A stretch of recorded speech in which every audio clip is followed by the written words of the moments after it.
Thank you for joining us today. Can you start by telling us about your background and what led to your near-death experience? Certainly. I had a near-death experience in 1994 while I was in Tucson, Arizona. I was there attending and working at a trade show, which was one of our longest shows of the year, lasting 14 days. I had been doing these shows for years already. What happened during this particular trade show? On the second or third day, a very large number of people started getting sick at the show. By the third day, I remember a lady across from me actually collapsed in her booth, and they had to come and pick her up with an ambulance. I was still fine at that point, but on the fourth day, it hit me hard. Can you describe how you felt when you got sick? I got deathly ill from this virus. According to the people I spoke to in the medical clinics and the hospital, they said it was massive, like a terrible, terrible flu or some kind of virus. When it hit me on the fourth day, it closed down my whole throat.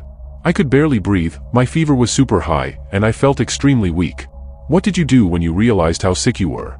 I had to leave the several people I had working for me at the show and actually go back up to the hotel room. Once I was in the room, I decided I would have to get up and go downstairs. I didn't even feel well enough to drive, so I asked to call a cab to take me to the hospital. What was the situation like at the hospital? When I got to the hospital, there were a lot of people there. It was massive. They checked me out slightly, and then they asked if I wouldn't mind going to a different medical clinic. They had medical clinics set up all over because so many people got desperately ill. What treatment did you receive at the medical clinic? At the medical clinic, the first thing they put me on was oxygen. They told me my oxygen levels were very low.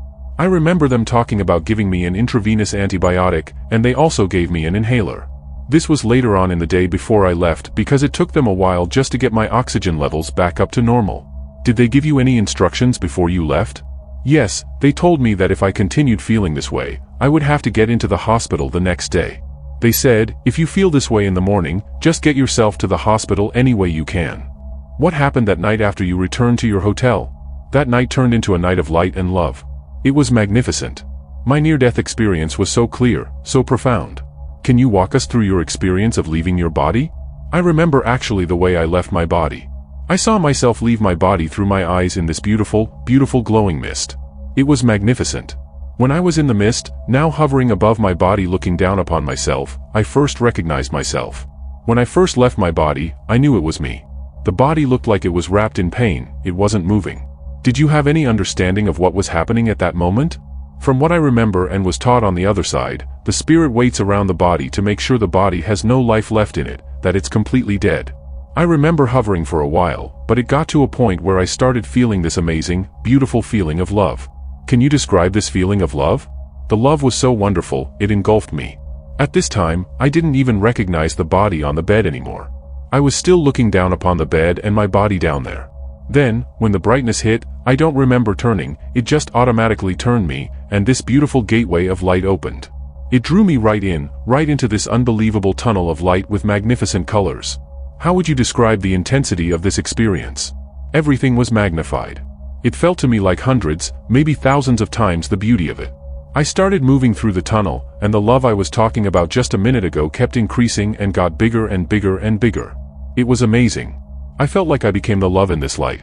What did you see as you were moving through this tunnel? I was moving, and the colors were going by me and through me. I felt like I was going through the universe. It was magnificent, seeing nebulas going by and beautiful constellations like Orion and things like that. Can you tell us about your arrival at the end of this journey? I remember my arrival so clearly. This part was unbelievable because I'd been traveling for a while now.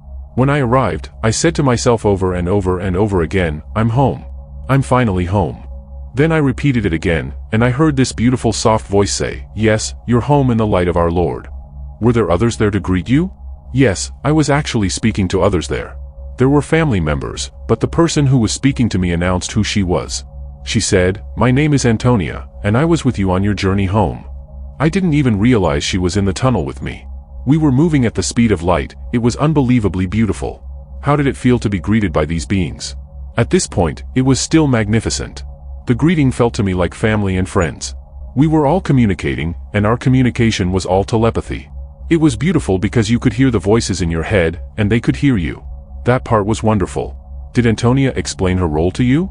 Yes, Antonia explained to me, I'm the one that takes you in and I bring you home. I'm one of your guardians. Then she announced my second guardian. Who was your second guardian? As soon as she said that, I heard, "Hello, Billy." This was my brother's voice.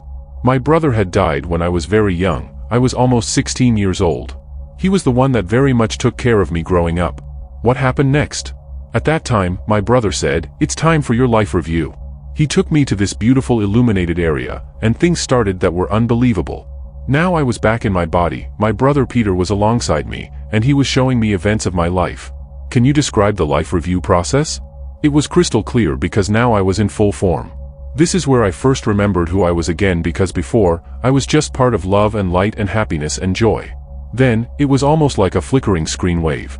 He would bring me to events in my life and showed me all the events of my life, all the good events, all the good that I've ever done, the good deeds that I've done for people, taking care of my friends growing up. On and on, they showed me the good things I did in my life. Did they only show you the positive aspects of your life? No, then all of a sudden, they showed me the wrong things that I've done in my life. The wrong or bad things, let's call it, that I believe we all do in our lives at times. How did it feel to experience these negative aspects? You don't only know what the wrong is when you're there, you experience it. You feel the hurt and pain that you actually put onto someone else. I'll never forget the feeling I had when I left my first wife. That feeling became so emotionally strong for me now on this side. I became her pain, I was part of the physical pain. The pain was so bad. On top of that pain being bad, there was the physical and emotional pain that my son had. He was a little boy at the time. It sounds like an intense emotional experience. How did you process these feelings? At the time, I felt myself to be young and just, people in life sometimes as we grow, we have to grow, and it takes time to grow. But the key fact is that in your life review, when you're experiencing those wrong things or bad things you might have done in your life, you physically become the pain. You are the pain. Was there a point where it became too much to bear? Yes, I remember at one time they were showing me something where I physically became this pain again, and this emotional sign was so bad that I just screamed, "I can't take it anymore. Please, I'm sorry, please." What happened after that? Then I heard a voice say, "The good outweighs the bad." All of a sudden, all this gray left, and we were standing there now back in spirit form.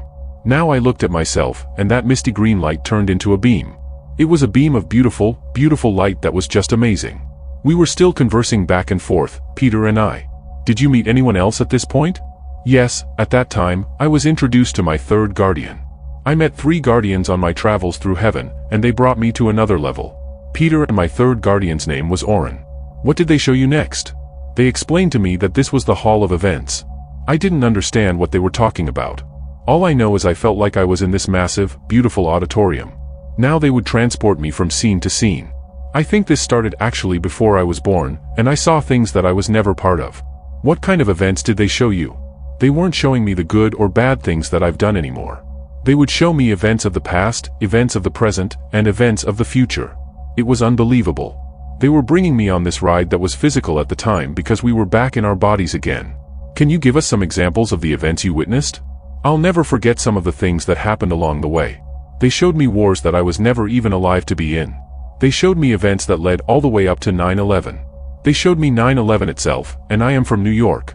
How did you react to seeing these future events, especially something as significant as 9/11?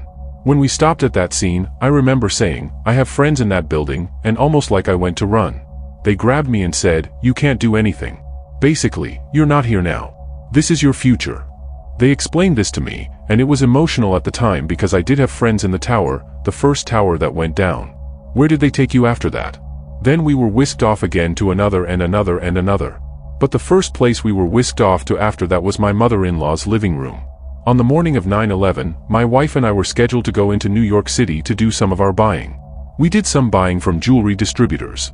Can you describe what you saw in your mother-in-law's living room? I remember my mother-in-law calling us down. I wasn't feeling well that morning for some reason. She called us down, and then we saw the tower burning at the time. Then we watched it coming down. People were running every which way but loose. I actually started to run again because I said, my friends. And they said, "You can't do anything again." It must have been incredibly frustrating to witness these events but not be able to intervene. Yes, it was insane because now I'm in my mother-in-law's house watching it alongside them. I started screaming at them, and then I realized all 3 of us are sitting there, and I'm screaming, "There's another plane coming." But of course, they didn't hear me. So for me, it was very hard to understand. I didn't know how this was all happening. I didn't know if this was just something that could have happened or something that was going to happen. Did they show you other future events as well? Yes, they showed me future events on top of that. These events led into one another, they would follow through. They brought me to Baghdad. I remember being in Baghdad because I believe it was Baghdad anyway. There were bombs going off all over again. I mean, instinctively, I think I went to move out of the way of the bombs, and they said, "This won't hurt you. This is your future." How did the pace of these visions change as you continued? From Baghdad, the flickering screens were moving so fast. It felt like it was in a computer, and clips of things were moving by faster and faster and faster. It was so advanced that it brought us to a point where it was like our future, you know, when you're at a stage where God doesn't want you to be. What did you see in this far future? We even have families and great friends not talking to each other anymore. This has to stop. We all have to sit and come together and talk again and bring out our views, and each side has to listen. The thing is, it's important that we do this because the hate that exists on the plane that exists today is too much. It's no good. It's not what God wants for this planet. It's not what God wants for our spirits. What did you learn about the purpose of our spirits being here on Earth? Our spirits are supposed to be love and joyous, but we're sent here to feel, and that's why we're here. Because on the other side, our only feeling is one of complete love, and we are a part of that love. The beauty of it is, here we get to feel things like pain, sorrow, anger, happiness, sadness. We feel everything on this side, and this is how our spirits grow. Our spirits' growth is through an educational process from when we're born to when we leave. Why is it important for us to have these experiences? It's so important that we learn as much as we can and experience as much as we can. So in the Hall of Events, at the end, they showed me basically two outcomes. Can you describe these two potential outcomes? They showed me a world where we almost turned into, there was destruction, cities were burned. I mean, it almost turned into. I explain it like the movie Mad Max days or something like that. It was so bad. Then they showed me an opposite version of that. It was like two different worlds at the same time. So in other words, if we took the right path. What did you learn about the forces at play in our universe? The thing is, there are negative and positive energies in our universe that are so strong. There's always battling going on. The whole key there is that our energies are so important to keep on the positive plane because if we stay on a negative plane, we cause an imbalance. Did you gain any insights about the history of Earth and humanity? I believe our Earth has been here through hundreds and thousands of millions of years, but I believe we've done this over and over again. And I believe that we reach a point where God does a reset. We don't have to worry about bombs. I mean, God says, enough is enough. So that's why I'm saying if we don't stop and sit and listen to each other. What do you believe are the most important things we should focus on? I believe we all have the basics. Listen, if you're a good person and you're a decent human being, everyone wants to see our children safe. They explained to me that Jesus wants the children to be safe, and that's important. I believe that everybody would agree on that. Those are the only two things, the most important things. It's very important that we put this to an end, come to terms, talk to each other again. After the Hall of Events, where did your guides take you? That was the end of what I call the Hall of Events. From that point, the three guides brought me to a final level of enlightenment where I was surrounded by these beautiful, beautiful angels. Magnificent. We were all standing there, beams of light, but these angels were unbelievable. What happened at this level of enlightenment? This is where I was taught 9 principles of enlightenment. They had so much wisdom and knowledge, these angels, and they were passing all this on to me in these principles. Principles of choices, principles of intuition, principles of lessons, of warnings, of service. You were explaining about the importance of service. Can you elaborate more on that? Yes, it's important that we actually do something in service. We help each other. Even small acts of service, like just helping maybe an elderly person to their car with their groceries and passing a smile on to them. The smile is a gesture of love, and love begets love. You'll find if you smile a lot, the love comes around. The beauty of it is that we can give this kind of service every day because it's so simple. And service is so important that our spirit actually grows through this phase. That's where we come to different levels of enlightenment. It's wonderful. Interviewer, did you have any other profound experiences during this enlightenment phase? Bill, yes, I remember another spirit approaching me, coming almost right into me. I feel his brightness and his light, and he's explaining things to me. All of a sudden, I see beautiful water flows of numbers just flowing like crystal lights. It was amazing because they reflected off of everything. Interviewer, can you describe what you saw in more detail? Bill, I would see numbers like 81. I would see the 369 numbers. They told me that these numbers and these symbols they were showing me represented our universe. At the time, I didn't know what to make of any of this. I knew nothing about near-death experiences or anything to do with that. Interviewer, did they give you any specific information about numbers related to you? Bill, they did tell me one very important thing. They said I had an alert system, a set of numbers, and my alert system numbers were 66. I already knew this in my life because throughout my whole life, I will never forget this. At times when certain events happen, good events or bad events, it didn't matter, this number 66 would appear on everything I looked at. How would these numbers manifest in your daily life? I could be driving and all of a sudden I'd see it's 606. I could look down at the speedometer and it says 66. I could look up at the TV set and all of a sudden it says 66 about something. I would get these sequences of numbers like that in my life already. They told me to pay attention closely to those numbers because that's one of my guardians being able to send me messages to teach me something's wrong. Interviewer, as your experience was coming to an end, what happened? Bill, at the end of this experience of the Hall of Events, a beautiful spirit approaches me, a magnificent sweet glowing light, and she explains to me that I must return. She explains to me, you have the understanding of the 9 principles of enlightenment. I remember saying yes, and then she said again, you must return. How did you react to being told you had to return? I said, no, I'm home. I'm finally home. I'm home in the light of our Lord. I'm loved now. Don't take this away from me. I begged, I pleaded. I'll never forget it because I begged over and over again. What did the Spirit say in response? She said, you understand the 9 principles of light again. You must return. Well, at the time, I had my second son in my wife's belly at home in Florida, and he was about to be born. She said to me again, you must return. I said no again. I don't want to return. Please, please don't send me back. Did the Spirit reveal anything else to you? She said, I am 6 of 6. You must return. The next thing I knew, I was being brought back. First, she mentioned me as Dad. At the beginning, I didn't know if it was Dad because of my son that was about to be born. I already had an older son Joey, and my son Johnny was about to be born. But finally, before I left, I remember she said, remember your future daughter. I am 6 of 6. That's intriguing. Did you have a daughter at the time? No, I didn't have a daughter then. So what happened next? How did you return to your body? The next thing I knew, I was whisked back, almost like through a vortex. It wasn't as pleasing as going, but I was totally brought back. Now I'm in bed, I have no feeling in my body.